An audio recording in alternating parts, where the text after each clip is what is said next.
Okay, welcome to our latest live interview, and we've got Marcus and Jen Scotney this evening. And have you got your dog with you? Yeah, he's here. Sherlock's here. He's down here. He's Okay. kind of looking at us a bit perplexed. Well, I'm sure at some point we'll want to see Sherlock, so we'll see if he makes an appearance. And normally you say he sits between you, so he's a bit unsure where to go, is he? Yeah, he doesn't like that we're quite close on the sofa because he likes to split us up. Excellent. Well, it'll take a few minutes probably to people to join us, so we'll just get going, and then hopefully people can arrive and they can ask questions and comment. But just to start with, can you just tell us what you've done today? It's a very strange time at the moment when we can't get out and about as we normally do. So just fill us in what you've been doing today, please. Yeah. Well, today felt like the first day of me being furloughed, really, because I was furloughed last week, but I was on quite an intensive yoga course via Zoom in my living room, so it was quite full on. So yeah, today I just woke up and I didn't have to be anywhere, I didn't have to do anything, so I did lots of baking.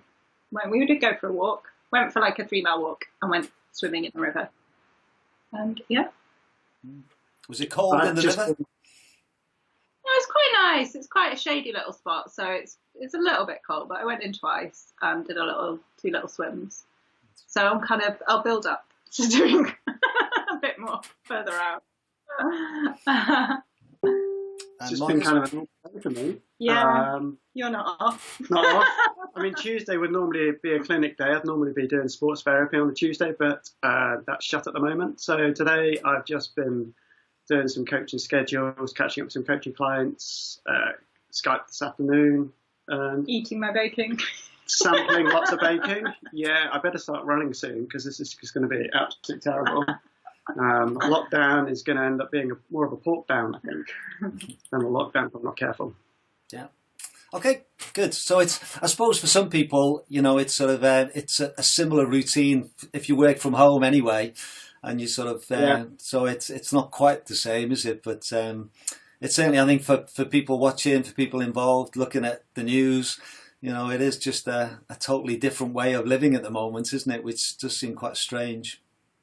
Yeah, we're really lucky in that we are at home. We don't have to go out to work, and we're in the Peak District, and we still have hills on our doorstep. And so even in 3 miles, we can get to some pretty cool places, can't we? So yeah, we're lucky. And we're both used to working from home. I normally work from home 3 to 4 days a week anyway. I'm used to work from home. Yeah, for 10 years. I worked 10 years. So, it feels pretty kind of fairly normal in some respects. It's not me being off work at home. I don't think I've ever had 2 days off, well, more than 2 days off work at home. So by day 3, it's going to be quite exciting. It's day 3, isn't it? No, day 1 today. Well, just to let you know, we got 21 people that are initially sort of with us. And so if any of those got questions or comments that they want to leave, I can ask those as we go along. And hopefully others will join us, and others might watch this the next day on YouTube, whatever. But I thought to start with, if you can maybe just introduce yourselves a little bit to us.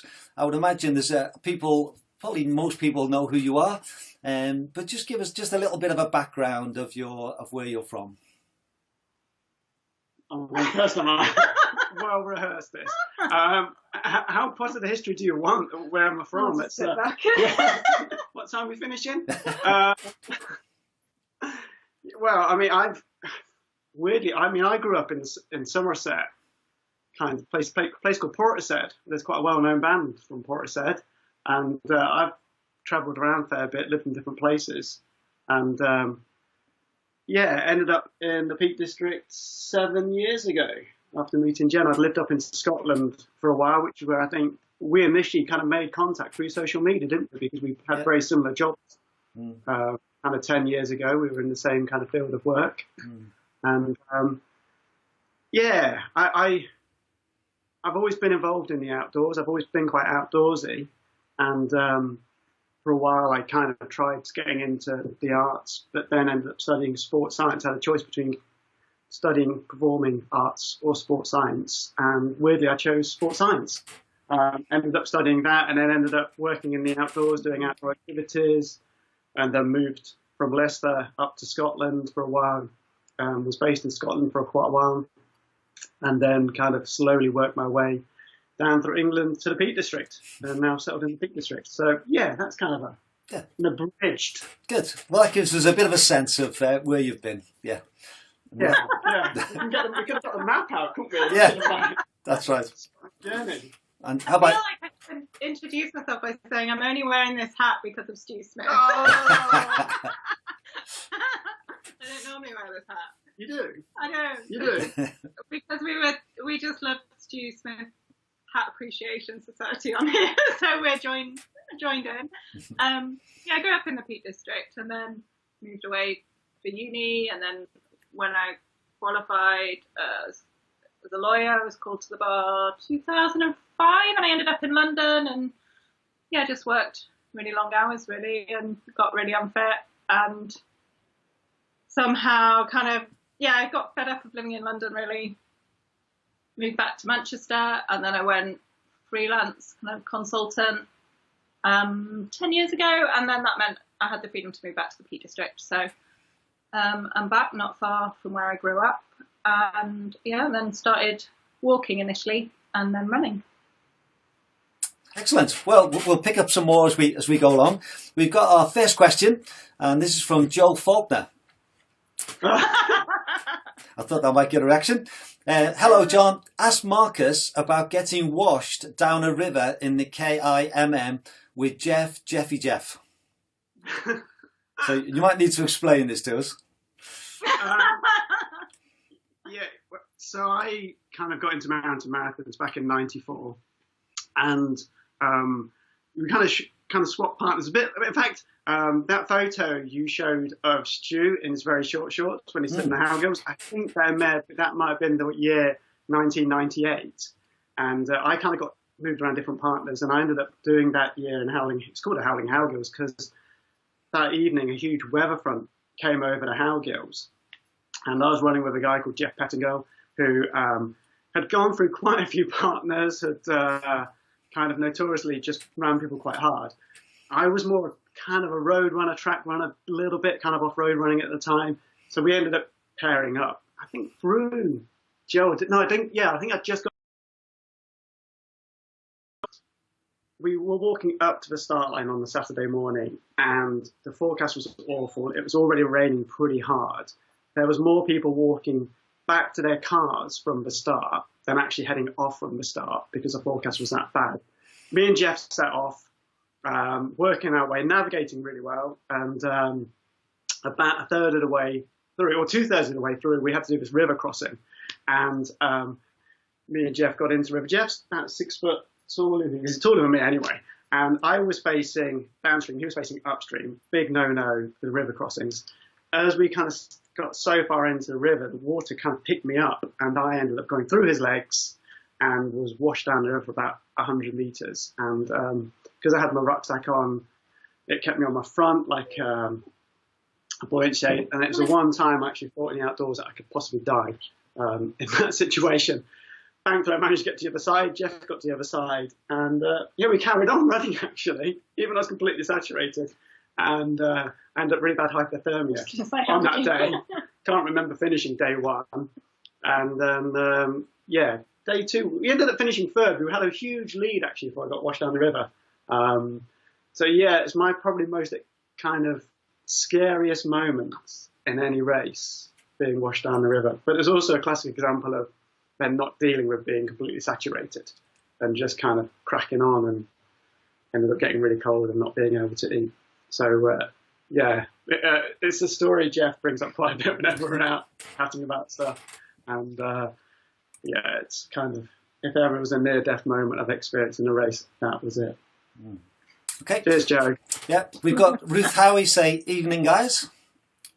Hey, Ruth. Hello. And Stuart Smith, who you're wearing hats in appreciation of. He says, hello, Jen and Marcus and John. And he says, aren't you meant to be shush in your library? If it's a library, I think he's with the books behind you. Well, we could always go to the West Wing and to the reading room if that would be more suitable. But we thought the library would show us a little bit educated. There is one book, if we kind of manoeuvre it correctly, the secret passage opens and we can enter the other part of the house. Okay, so we got about 25 people watching. So again, any more questions, just feed them in and we'll ask those. Now, Jen, I've got a picture that you sent me, which I was interested in. And this is your first ultra. And I'll just put it on the screen there so people, I'll cover up Marcus there. Okay, so this is you doing your first ultra. Can you just tell us a little bit about that and how it went? That was the Dig Deep Ultra, which is intro ultra, I think, because there's a 30 and a 60 at the time. I think there's more now. And yeah, I mean, when I entered that race, I met Marcus, so I'd kind of found myself hearing about people running all these distances. Oh, issues. Hello, Sherlock. But I think by the time when I entered, I probably hadn't run more than, well, I didn't have a watch, so I didn't even know how far I'd run. Probably about 7-8 miles. I think I did a few longer ones, but it was kind of like how, well, I approach race. Well, no, I do train now, but I still just kind of enter races and think, well, I'll work out how to finish that later. So I set off and it was a really hot day and I was really worried about getting dehydrated, but in the first 6 miles I just drank like way too much, like litres, and then I just felt a bit dodgy for the rest of the first half. But once I got over that, yeah, I think I did all right. I can't remember where I finished, but it was kind of up, and I loved it. I was like, I'd never run that far. I'd never done anything like that before. And Marcus had done the same race as well. He won and did beat me. But he was at the finish, and so it was great to just kind of run through and everybody like, woo! I can't remember when that was, probably about 6 years ago, maybe? 2014. Yeah, so it'll be 6 years ago this summer. Right. Yeah, it was a good one. Yeah. And Marcus, home turf, well. And Marcus, we've got a picture of you doing your first ultra. You seem to have a big pack on with a headband, and it looks as though you're heavily laden. Yeah, so that's 1994, and I ended up doing this race. I was living in Leicester at the time, studying, and quite a hedonistic time in my life as well. Kind of doing a lot of drugs, and running wasn't really a priority, but me and my best mate, who we still got orienteering together, we decided we was going to do our first Kim together. And the only way to get an entry was you had to have done some sort of long race. And I found this race from Edale Youth Hostel to Ealing Youth Hostel. It was an organised race by the YHA. And had to stay overnight. It was 35 miles. I didn't have any proper running kit. That's why I've got like a hot ice. It's my climbing sack, I think I've got on there. And it's got completely inappropriate kit in it. And the start was delayed because it snowed, because I think this was probably about March, April time. And so that's a picture of me going up Cavedale, which near Castleton, which I kind of run up quite regularly, is a really kind of local trail to me. And it snowed all the way up to Peak Forest. And I was just thinking, this is just going to be horrific. This is going to be horrible. And yeah, I ended up kind of working my way through, and it was very much kind of just keeping that kind of pushing forward, keep moving forward. I got really badly chafed as well. Really, there's a very famous stalwart in Dart Peak called Alan Yates who looked after me and showed me how to fill a film canister with Vaseline for days when you used to have 35mm film canisters. And he shared me some You of might those. have to explain what a film is for the younger viewers. Well then, before digital cameras. And so he kind of managed to help me out with some of my chafing. And yeah, I think I finished around about 5th, but I do remember next day having to go into work. I was working for Eagle Star and I could barely walk the next day. I was in quite a bad way, but they got me into my first Kim, which was in the October, and which I ended up doing with a fractured jaw as well. Still quite funky leggings. So this is kind of 1994, 26 years. And the reason why I had a fractured jaw was 4 weeks before I was at my 20th birthday. And as I said, I was kind of living a life which wasn't great. As I said, fueled by a lot of drugs, dealing in drugs as well. And that night on my birthday, I was walking home. I got kind of jumped by a group of lads and got set upon, and they fractured my jaw in 2 places. And didn't want to go to A&E, but a taxi driver took me to A&E and discovered I had a fracture in my lower jaw and up near my eye socket. And it was one of the first times when it got me questioning what I was doing in life, because that morning when the anaesthetist came around, they wanted to wire my jaw together, which would have shut me up for 6 weeks. And they asked me, had I been drinking? And I was like, no, I've not been drinking. And then asked if I'd done any drugs that evening. And it was one of those first moments where I had to acknowledge and kind of say to somebody what I'd been doing who wasn't part of the group of friends I was involved in. And it was quite a startling moment. And when I kind of reeled off what I'd been taking, he kind of went, I can't anesthetize you. I need to go and speak to the orthodontist. And so he went off. And I was like, oh, what's going to happen now? And I don't know if this was payback, but then the orthodontist said, we can't wire your jaw completely closed. So what they did, they anesthetized part of the lower jaw and then thread wire through the teeth, like you would with dental floss, to wire the jaw together, down this bottom bit here. And then I was told to be on a liquid diet for 4 weeks and keep it very kind of light. But I'd already signed up for the Kim. And so I said to my orthodontist, got me some friends up in Scotland. It's a kind of a 2-day camping trip. And he goes, is it walking? So yeah, it's just kind of walking. And I shouldn't have been running around the hills for 2 days. I think my jaw was the sorest part from my legs, and I was taking so much painkillers. So yeah, that was quite an experience, and probably made me realise I actually probably can endure and suffer quite a bit of pain. But it also helped me to kind of good alarm call, good wake up to what I was doing in my life, and helped me to readdress, got my hair cut, and kind of made some serious changes and cut some people off who I thought were friends, but really weren't friends. And is that when you started coming off the drugs? Yeah, so I made that kind of real commitment straight away. I had to get out. My mum and dad took me down to theirs back in Portishead for a while. I think I spent about 2 weeks down there because I was quite badly bruised and beaten up. And I think just having that 2 weeks away from being in that scene, I was able to make that kind of decision, right, I need to clean up, I need to do something about my life. And again, I don't know if it's because of the type of personality I am or the way that I can push myself. I actually found it quite straightforward and quite easy to give up the drugs. I think being away from the scene for a while, then when I came back to Leicester, that's when I kind of was like, right, I'm not going to be in touch with those people. And you didn't have the mobile phones like we had now anyway, so to get in touch with people, you had to phone a landline, and I found it quite easy not to go to the clubs and not to go out on Friday night, and to change my focus onto studying sports science. And then I joined the Bowline Climbing Club in Leicester and got into more climbing, and then kind of fell running.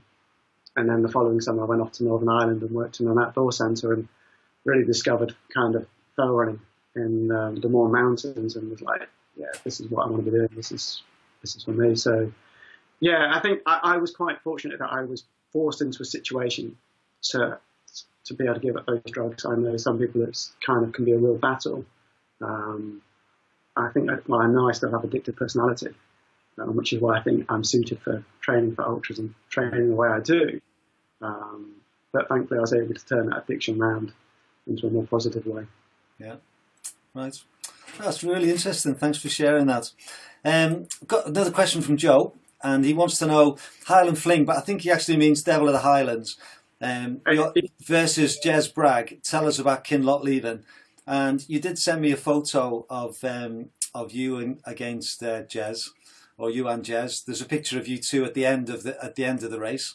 So just tell us a little bit about that race and racing against Jez. Yeah, so I class that as my first proper ultra as a runner. I've been doing a lot of road running in Dumfries, based in Dumfries, and was really good at the shorter distances, but kind of lost a bit of focus and needed some kind of new focus and new goals. And we had some guys in our club who were running 100Ks for Scotland, and I was always beating them in shorter distance races, and I thought, if they can run for Scotland, then I could probably do this as well. Completely arrogant. But I thought I'd better have a go at some ultras. And I signed up for the Devil of Highland, partly in preparation to see if I could run a road marathon as well, because I'd signed up to do Loch Ness in October. And I did a bit of research into them. And this is a day when, a time where you didn't have all the full ultra kit like you have now. There wasn't the kind of the clothing, the brands, the kit for ultra running. Innovate was making good shoes for kind of some long distance races.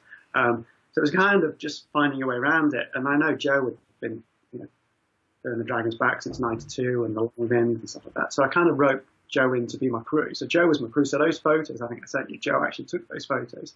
So Joe was my crew, and kind of knew who Jez Bragg was because he'd already winning races and had this huge reputation in the ultra running community. Huge respect for him.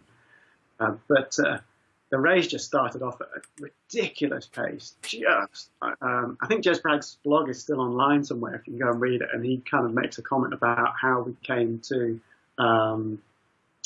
Glencoe and the King's House there, and we were just ripping along that section. We just flew up the Devil's Staircase, and I was always a better descender than Jez, so I just flew down into King Loch Leven, just absolutely trashed myself there. And then had kept the distance from Jez all the way to Ladovna, and then Jez just, he had far more better experience at pacing and nutrition than me. And the last 7 miles, you can see in the picture, that look is just a look of pain. I was literally cramping up every kind of two-step, every step. I was in pure agony. I loved it. Absolutely loved it. That was it. That was me. Well and true. So 12 years ago.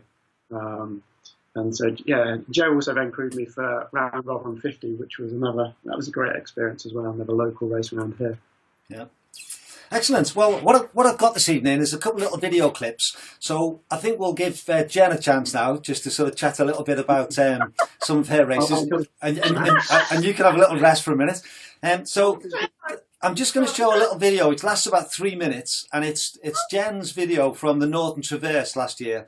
Now, I did this race as well. I was a few hours behind you, but we shared the same experience of going from coast to coast. It's 190 miles from St. Bees in the Lake District right across to Robin Hood's Bay on the other side. And this video lasts about half an hour. It's on your YouTube channel. So if you want to watch it all, then it's well worthwhile. But this bit's only 3 minutes, and I just tried to condense it a bit. But it just gives folks a sense of how far the race is and going through 2.5, 3 days. So I'll put this on now, and then we'll come back and you can tell us a little bit about what it was like for you, Jen. Okay. We put the photos. I'm about to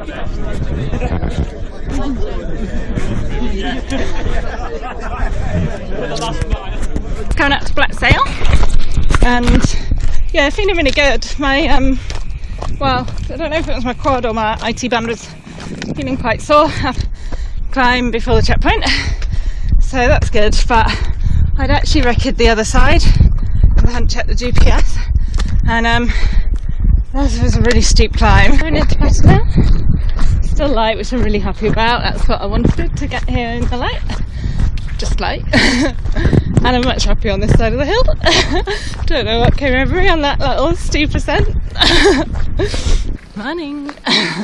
Just past past the M62 and heading to Kirby Stephen next. And that was a real tough night. I'm just leaving Kirby Stephen and heading up to 9 standards. It's about 12:30ish, midday on Sunday. I had to think about that. And feeling really good. I'm not even feeling tired at all. I'm sure that'll hit me later on tonight. Just going into Raven Sea, and I've done nearly 100 miles, about 30. Just heading down to Reeth safely. Down there, a couple of guys that it's been really nice to spend a few hours just chatting, because it really takes away, I suppose, some of the spent a lot of time by myself in my own head. It's a gorgeous morning. We're just coming up to the A1. This one is 12. Yeah. This is Mark. Just coming out in Danby Whisk. That was quite a long road section. And my ankle's still just giving me problems. Going through the farms and fields. Heading for Ingleby Cross, but be standing up on the moors. Can't believe the weather we've had. Well, then you can't believe how awful it was on Kidsey Bike, but it's great. And last hill before the checkpoint, up to that crossing, and then I think it's probably going to be a bit of a slug. I've got ankle starts hurt. Hello. It's about 3:20, Tuesday morning, so obviously I would have liked to finish by now, but I'm up at the line in and just got 30 miles to go.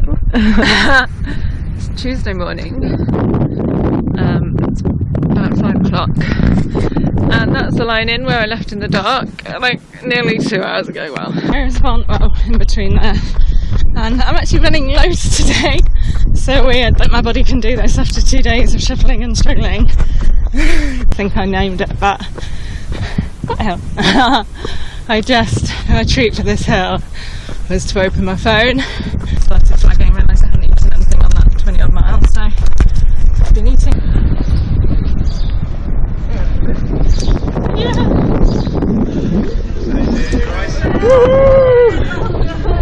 You alright? Oh, Good day. Oh, well done to you. thank you very much. Okay, so I think that video just gives you a sense of how long this race is, and I loved it, as I'm sure you did. So just tell us a little bit about what it was like for you, going coast to coast across the country. It was such an amazing race. Like, I entered it as soon as the entries opened, because I just thought, if I start dithering about it, I'll just think, no, I can't do that.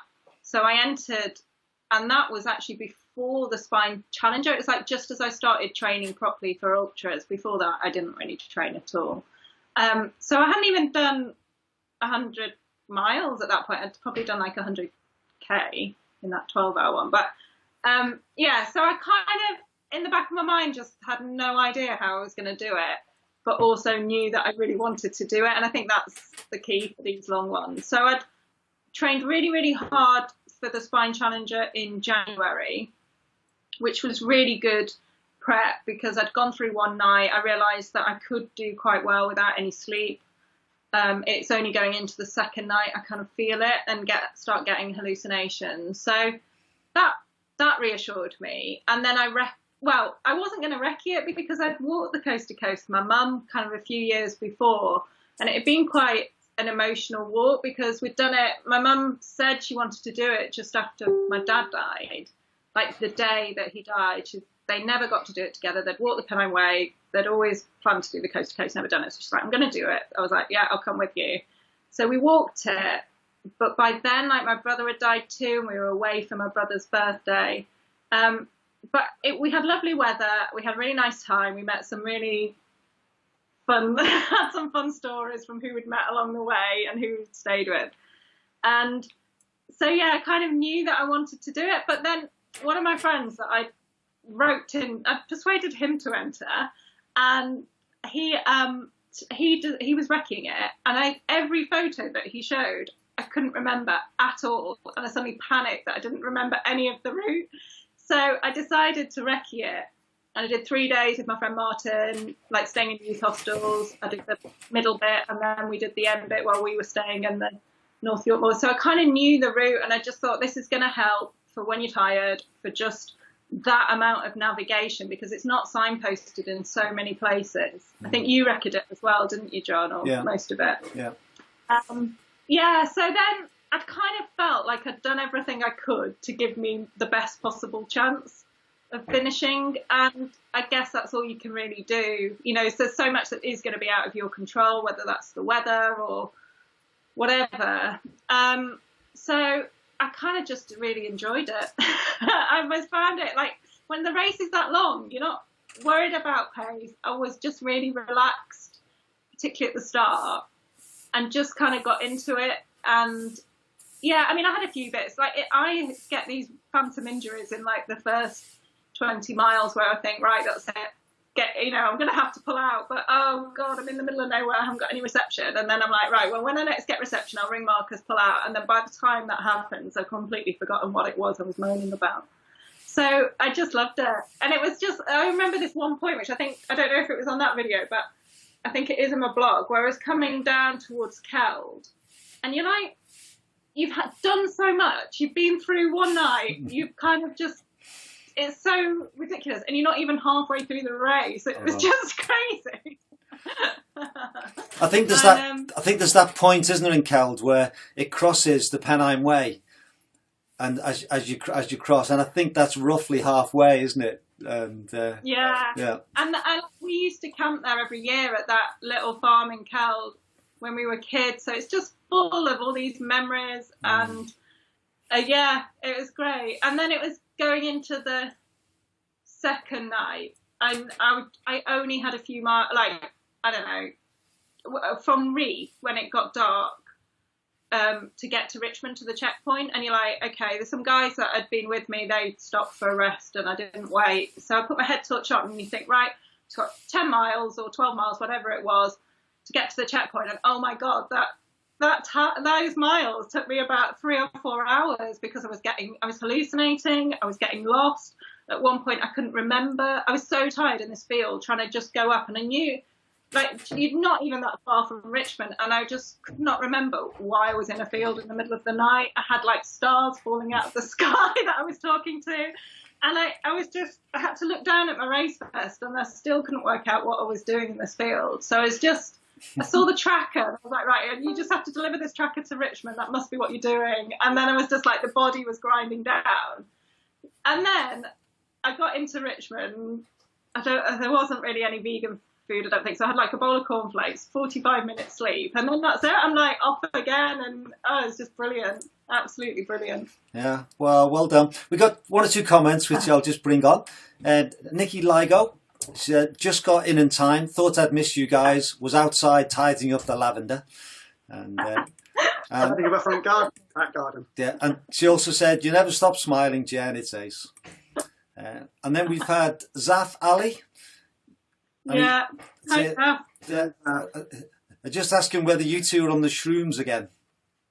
No, I've been on the wild garlic. We've been picking stuff by the riverbank. So, And Stuart Smith says, good to see Marcus has made way for Sherlock to sit next to Jen. Like some face app sort of thing happening. Yeah. And then we've got a comment from Beverly Smith. Watch your full video, Jen, of the Northern Traverse, and it makes me really want to do this race one year. We're supposed to be doing the Lakes Traverse this weekend. So have you got any advice for Beverly or other people who might be considering doing the Northern Traverse in particular, or any race of that sort of length where you're going to be out for 2-3 days? I just feel like you're never going to feel ready, so just enter. But then I would say just try and do what you can to just give yourself the best possible chance of finishing. So for me, that was training, which I didn't do.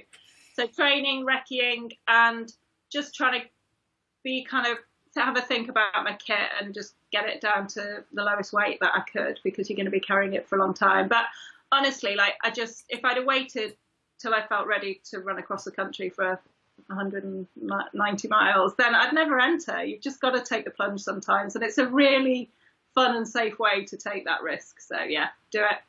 Yeah, good.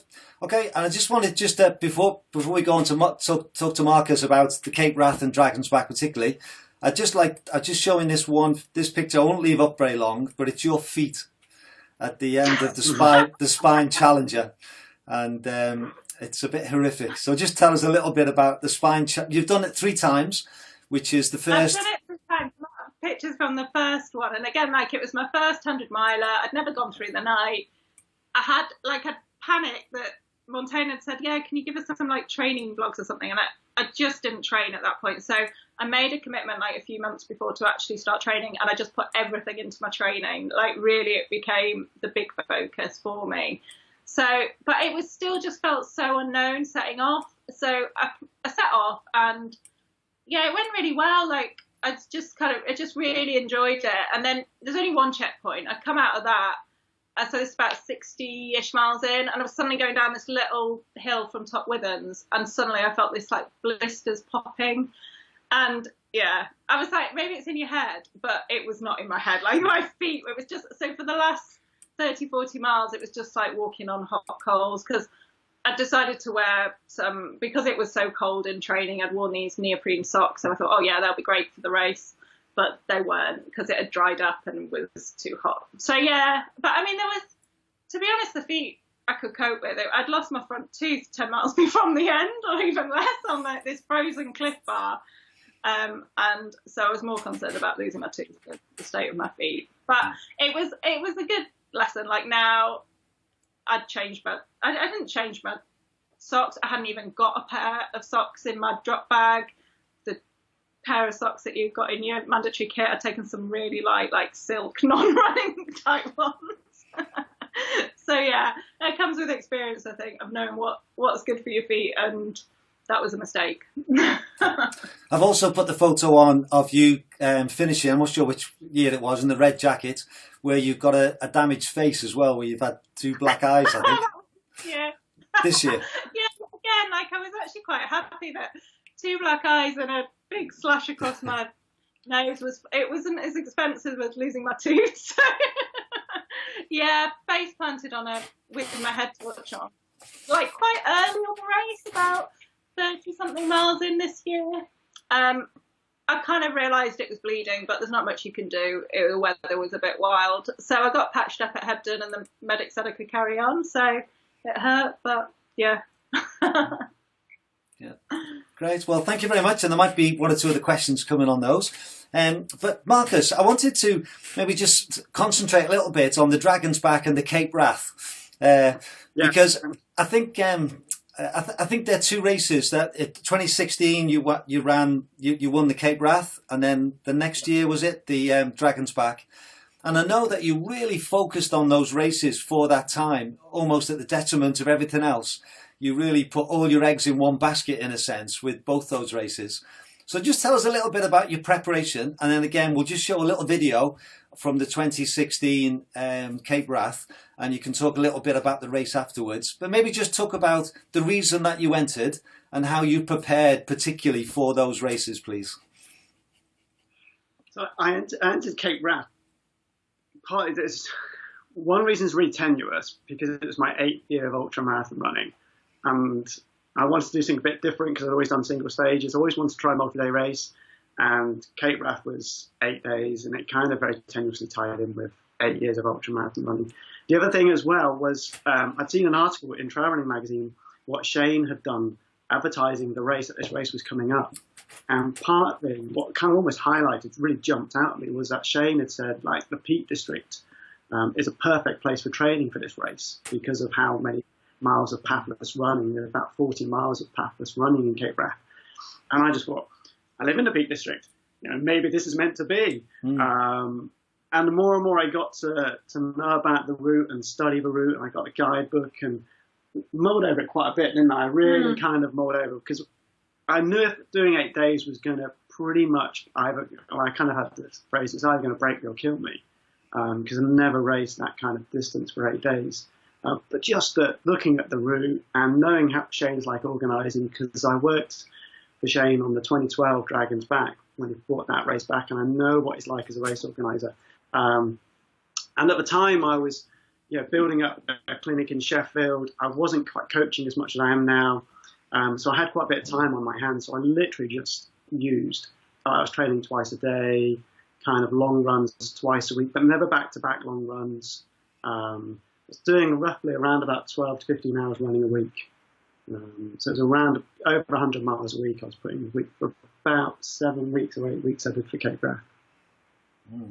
Excellent. Well, let's just watch the little video, because I think, again, it just gives people a sense of just what it's like. I got this off the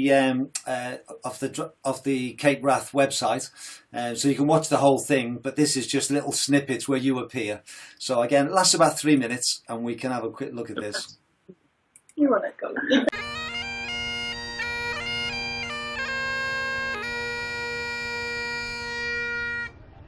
3, 2, 1, go! And again! 3, 2, 1, go!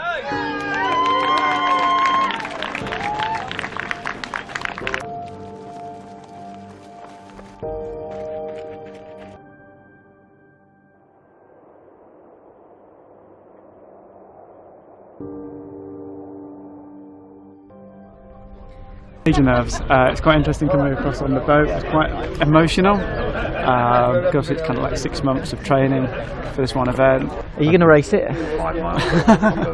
It's 8 days. A lot can happen.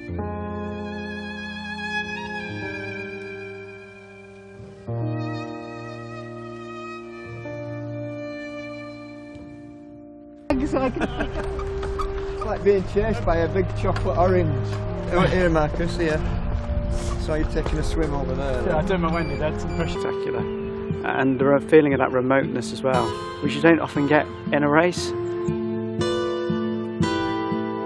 Today it became a lot more technical, and this is what I've been kind of training for. Been training a lot on bleak low and kinder, boggy, trussy, you know, where you've got to change your stride constantly, watch where you're placing your foot, but do it quickly. So once we got onto that, I was just able to keep moving at the same kind of pace and heart rate as well. And one navigation error, one sprained ankle, so they're very close. We're very close. Kind of a bit more racing today. I knew of it being shorter, that I really wanted to kind of race it, push it a little bit, and see what Tom would do, if he could react to it. And I saved enough from yesterday, so I knew that on the climbs I could still work it. And it was a rough section where I knew was going to test a lot of people. I think it'd be a mistake to go chasing him around the course. Yeah, it just looks so easy. Makes you feel very lumbering in comparison.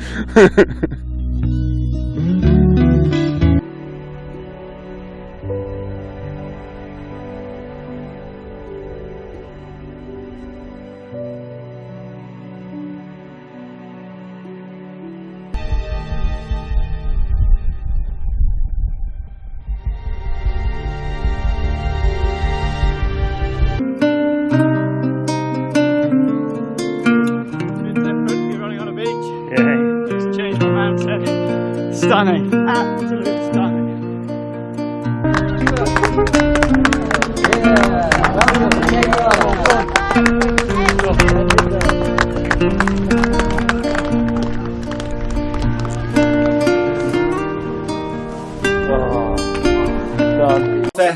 We're back on. Oh, you've got a drink, have you, Marcus? That's good.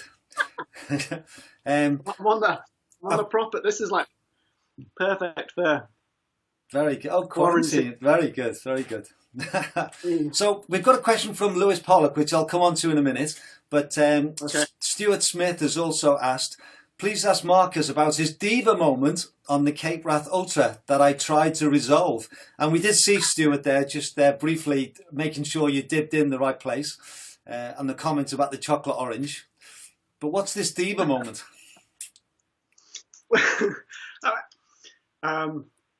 I don't have many diva moments in races, only now and again, because we were last off in the mornings, and we weren't allowed off till 9 o'clock. So this was day 5.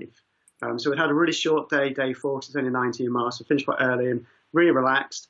And then they wanted us out of our tents because it was only a 27-mile day, day 5. But the journey round to the camp was a really long road. So Shane wanted us all out and just sitting in the village hall waiting for us to be set off. And I didn't know this, so I got chivvied back to my tent to pack my stuff sack all up, my dry bag. And Gillian Cooper, Mick Cooper's wife, who helps out quite a bit, came in and was kind of like telling me, you've got to get this tied up. Now, I don't know. It's all a bit of a blur in some respects because I don't the think red mist came down. The red mist came down, I think. And I can't remember. I don't know if maybe I just thought it was my mum having a back to a teenager in my room, and there was no curse words said or anything terse, but Shane did come and have a word with me and ask me to quickly get my bag packed.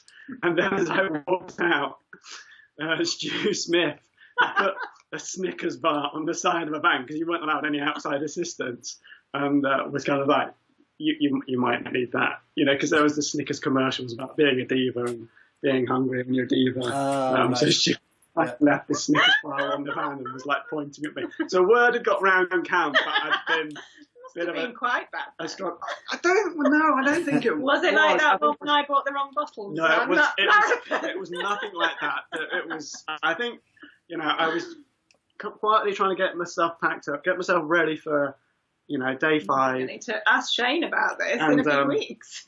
I think I just wanted a bit more time to get some Vaseline on my feet and get the socks on. Yeah. Well done. But I just wanted to know a little bit about what's it like at the sharp end of a race like that, and the Dragon's Back, where I think for like myself, it's all about completing it. I want to do the best I can, but I'm not racing anybody. Whereas what's it like at the sharp end, where you've got a chance to actually win a race like that? I mean, all the training I do and leading into those races, in some respect, you're going in there knowing you're going to be on the sharp end, so you've kind of mentally prepared yourself for the discomfort, the pressure, could be placed upon you. But as the race has kind of evolved, the first couple of days, I always find I have to be very reserved and sit back. So both on Cape Wrath and at the Dragon's Back, I took them really easy, and I ran them to kind of more heart rate, so I wasn't pushing myself, knowing that you could give people time away. And then as the race starts unfolding, day after day, that's when you start becoming more competitive and watching what's happening and who's pulling out. Thing with like Cape Wrath, me and Tom would start off together at 9 o'clock and just have almost a bit of fun during the day. I remember day 3 being incredibly competitive, though. Tom just constantly kept trying to push the pace, and then kind of fell apart a little bit, so I was able to take the lead. And it was quite clearly early on that Cape Wrath was probably there for me to take, barring any injury or anything happening to me, because of the way every day was unfolding, that I was far stronger on the rough ground and the training I've been doing, where Tom was, I think, based in Oman or somewhere around the area, so I hadn't really been able to train on the rough terrain, and my navigation skills, I was able to navigate on the pathless sections. But you've always got that kind of added pressure. But then I like that kind of pressure as well, because it keeps you going. So rather than being like, I'm just going to slack off on this section here, you're like, no, I can't. So like on Dragon's Back from day 2, and then definitely day 3, when I knew Jim had made a navigation error, and I was told later on, then I was constantly just trying to keep the tempo going as hard as I can. And you are kind of sitting almost on a red line of, this is really unpleasant, this is hurting, this is uncomfortable. And I remember several times on Dragon's Back just going, I just want to sit down. I just want to sit down. Please, can I just sit down? And I just had to tell myself, you can't. You can sit down when you finish the stage, but you've just got to keep pushing. And that's the kind of thing you have to keep telling yourself, is that keep pushing, keep pushing. This pain is not going to last. It's uncomfortable, but it's not going to last. And I think that's just from the training you're doing as well, because you're spending so much time training. And whilst you're training, I do a lot of imagery as well. So I visualize myself, in the lead, or being successful, or climbing strongly, descending strongly, so that when you're in the race, you've already got that mindset of like, yeah, this is how it should be, this is what's happening. Yeah, great, thank you. And then maybe just a bit of a personal question here.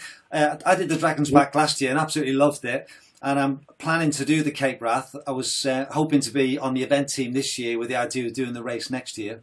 So just comparing the two races, and for someone like myself who's done the Dragon's Back, what different training do you think I would need to do for the Cape Wrath, that on top of the Dragon's Back training as well? So the key things for Cape Wrath compared to Dragon's Back is you don't need to do as much ascent. You really want to work on your aerobic engine for Cape Wrath, because it's so much more runnable, and it's another 3 days longer. It's another 80 miles longer or 60 miles longer than Dragon's Back. You really want to work on strengthening the lower shins and the ankle as well, because the injuries to kind of anterior tibialis and extension titarum is huge in that race, because it's every day is just kind of very runnable, but grueling in that sense as well. And there's a lot of pathless stuff. So getting off onto pathless trails as well, learning to run through tussocks. And that's the key main difference, what I found between those two races. And I get asked quite a bit, what's the difference between Cape Wrath and Dry Back? Yeah. And personally, Cape Wrath just feels so much more remote as well. Really, really has a sense of remoteness. And if the weather was bad on it, it would really kind of change the dynamics of that event as well. Yeah. And Joe Fulton has asked a good question. Navigation skills versus recce, discuss. How long have we got left? Navigational skills, always. I mean, I've worked with Joe since I think we first met in '98 when a friend of ours was doing a Ramsey round, and Joe was already established outdoor instructor, and I wanted to become an outdoor instructor. And then we kind of started working together on the mountain marathon courses, which are now the NAV4 courses. And I come from an orienteering background, so for me, navigation has always been an integral part of a lot of things I do. And I find it quite a natural skill to tap into. And I love ultramarathons where you don't have, flags on the route or kind of tapes everywhere. And you have to, like on Cape Wrath and the Dragon's Back. And recceing it can help. Things like Cape Wrath are really hard to recce because it's a linear course. There's no easy way of getting up onto the course. But even if you recce it and if a mist comes in and you miss a turning or something, and you're up on some of those kind of open moorlands or glens, and you can't navigate in there and the mist has come down, it's very easy to make wrong turns. So, yeah, rather than spending weekends recceing, I would suggest kind of spending weekends learning to navigate on Joe Faulkner. On John Faulkner's NAV4 course. Yeah. I think I can hear the check in the post now. It's far better to, if you can't navigate and read a map or use a compass in anger, and you're only spending time, you can still learn and practice to navigate whilst recceing, but ultimately you need those hard skills to be able to navigate in any situation, and especially of course like Cape Wrath. Yeah, great. Thank you very much. Right, I've got one more question from the audience, and then I've got my 5 questions to finish off with, if we can do that. Okay. So this question is from Lewis, and he's a primary teacher in Glasgow. He's got 3 young children, and he's saying he's lost his oomph for running and find that after 5k he gets a knee pain after a lot of running in 2017. Obviously, thinks it's a doctor effort, but anyways. But his main question is, what motivates you to keep going? Okay, what is your motivation to continue to run the distances that you do and the races you do? I'll talk for a while. You can. Oh, sorry. And then I can answer the sports therapy question. I'm going to put a bit of a light on. For me, it's all about the views and just being outside and not at a desk, and having new adventures. So I think I haven't really struggled with motivation because there's been times when I couldn't run because of illness. So it's not really a problem for me. But I guess just having a new race, a new project, and new places to go and train for. Definitely enter something is my advice. But not if he's in pain. Firstly, get the knee. I forgot about that. Get to see a good physio, sports therapist in Glasgow. Get diagnosed what's going on. It could just be something as simple as tight quads, or just a bit of functional movement needs adjusting, or kind of even the wrong shoes and the Wallace and Gromit kind of style.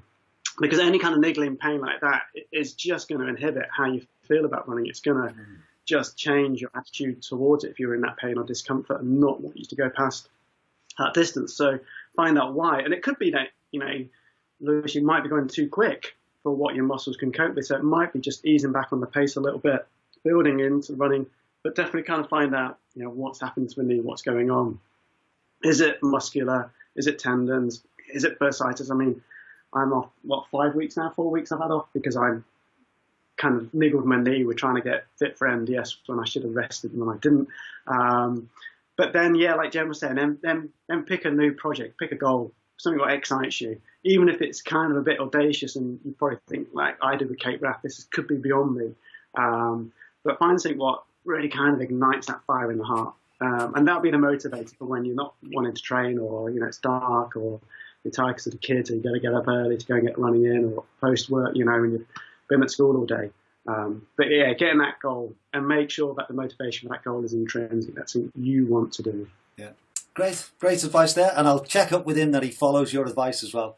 Okay, are you happy just to finish with these 5 quick fire questions? I did send these on, so hopefully you've had a thought about them. So the first one was, what's the best piece of advice that you've been given? And you can either both answer or you can take turns, up to you. Running wise, I think it's from Marcus. And it's don't faff at checkpoints. Like, this is where I overtake loads of people. I think it also, when I went vegan, it meant that you were just self-sufficient on races, so it's not like you have to decide what to eat.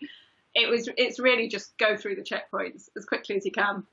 And yeah, that served me well, I think. Okay. Yeah, mine is 12 years ago when I first started ultra running. I was coached by twice world former 100k champion Carolyn Hunter-Rowe, who came to work and live in Dumfries, so she was involved in our running club, and she kind of took me on as an athlete and helped me coach me, and I think basically taught me the fundamentals of being an ultramarathon runner. And one of the things she did was she had only allowed me to do 3 ultramarathons a year. One would be like the British 100k championships, working towards the World 100k championships, and then some other ultra around that. I was able to do shorter road races, the odd marathon, but the focus of the year was pretty much around those 2 key races. And I pretty much adhere to that now. There's been the odd year where I've maybe pushed it out to 5, but on shorter races. But that advice you gave me, I pretty much still follow. And I think that's one of the reasons 12 years on, I'm still doing ultramarathons at a competitive level, because I will pick and choose my races and not over race and destroy the body. Yeah. Excellent. We just had a comment back from Lewis saying, thanks for your advice. So that's good. So the second question was, what is your favourite piece of kit? Oh, I can decide on this. Shall I go first? And you can. Yeah. So this isn't a product placement either, and this is quite comical for what happened at UTMB last year, but my favourite piece of kit would be Njinji socks. A huge revelation to me when I started wearing them 8 years ago or so. And I never used to get blisters in races. Never. I always used to tell people, never get blisters in races. And then I did UTMB last year and got a whacking big blister on my hill on the first descent. And I think that's because I've been messing around with my descending technique and worked on it quite well, and just caused a bit of friction. But yeah, Njinji socks. Well, I should be saying Montaigne as well, shouldn't I? But anything by Montaigne. Yeah. But Njinji socks. I'm not sure on mine. It's got to finish shortly. I've got a purple running jacket, my own Montaigne's Fine one. Oh, Montaigne's and they don't Fine, make it anymore. And I love it. It's that jacket just does me 3 seasons. I think we're just a purple jacket. The purple jacket. The purple jacket. Now known as the Montaigne Fleet Gore-Tex jacket. I'm not allowed to say that. Rab jackets are available. Montaigne jacket is the Fleet. If you go on their website, it's called the Fleet Gore-Tex jacket. Okay, next. Okay, next question. What is your go-to food in a long ultra? Have you got a particular food that you know you can always stomach and will help you through in a long race? Party rings. Those biscuits. Oh, I'm always happy to have party rings. Even if I can't stomach much else or don't really feel like eating, I get the packets of party rings and put them into little bags and have them in various pockets so that I can cheer myself up. Mine's really boring, unfortunately. And a bit again, product placement. Cliff blocks. I consume in vast quantity. I know they're not great for your teeth or your stomach, but they got me through Cape Wrath, Dragon's Back, Costa Rica twice. They've got me through so many, and I would just run a whole ultra pretty much living off Cliff blocks, and maybe supplement it with the odd Mountain Fuel bar. Oh yeah, the Mountain bar. The Mountain Fuel ginger bars are pretty awesome. But yeah, Cliff blocks. Yeah, but Cliff blocks nearly pulled a tooth out on the Howard Hobble for me. That's your. I don't have false teeth. My teeth problem. Okay, fourth question. If you could only do one more ultra, which one would it be? We talked about this ages on our walk, didn't we? Absolutely ages. I was just going to go for the longest one so that I could just carry on running. Just do it on and on and on. So I have kind of two. If am I allowed two? Of course you are. Because Yes. well, one's top secret. Yeah. One's top secret. One you can't say you're going to do until that happens. Okay. And I think you're speaking to somebody later this week all about it. So that's you kind of it's like mentioning Voldemort names, isn't it? You're not allowed to mention their name. It's that secretive. So that's one of them. But I think I'd go back to Cape Wrath because again, it's 8 days of running. It's like a holiday. Any multi-stage race where you're just in those amazing places, where you're just running for 8 days and you've got no internet connection, mobile phone reception is rubbish, and you just run, eat, sleep, run. That's Cape. And plus, as long as the weather's always like it was when we did the first Cape Wrath, that would be okay. You can't go and do the weather. Well, it has to be. Well, I'll go to Costa Rica. I've got 3 now. Next question, quick. Okay, and Jen, what about you? You're not so yours. I couldn't decide. I was like, I think Dragon's Back's a race where I think I can't do it, so I should probably try and do it. I'll enter it and not tell anyone. I don't tell Marcus when I've entered stuff. Okay, and then I got a text message when I was up in Scotland that Jen was at a 12-hour race. We do communicate as a couple. I suddenly realised I wouldn't be back by the time he was coming back earlier than I thought. So I was like, oh, won't be there. I'm just at an ultra. And the final question I've got is, do you have a mantra to keep you going when things get tough? Yeah, I think mine's on my videos. I just keep moving, keep eating, keep smiling. That just gets me through. Yeah. It doesn't matter if you feel like you're going really slow, just keep moving. Keep eating party rings. Keep eating party rings. Yeah, mine's less snappy, but it kind of ties in with smiling. I was telling myself to keep smiling because there's a Buddhist teacher, Thich Nhat Hanh, who has a phrase that sometimes your joy is the source of your smile, that sometimes your smile is the source of your joy. So I always keep telling myself to keep smiling, and if I keep a smile, I feel better at it. And then other times I just swear at myself and just tell myself to keep moving. And that's mine. Yeah, well, keep moving. But yeah, keep smiling is my kind of thing. Great. Well, that's a good one to finish on. And just a fact, there's a few comments, but one nice one from Scott Williamson. This pair are a hoot. Thanks for the entertainment. Great couple. And he wants to know what's in the glass. Toilet story. Well, surely we should end how we first met. All right. Okay.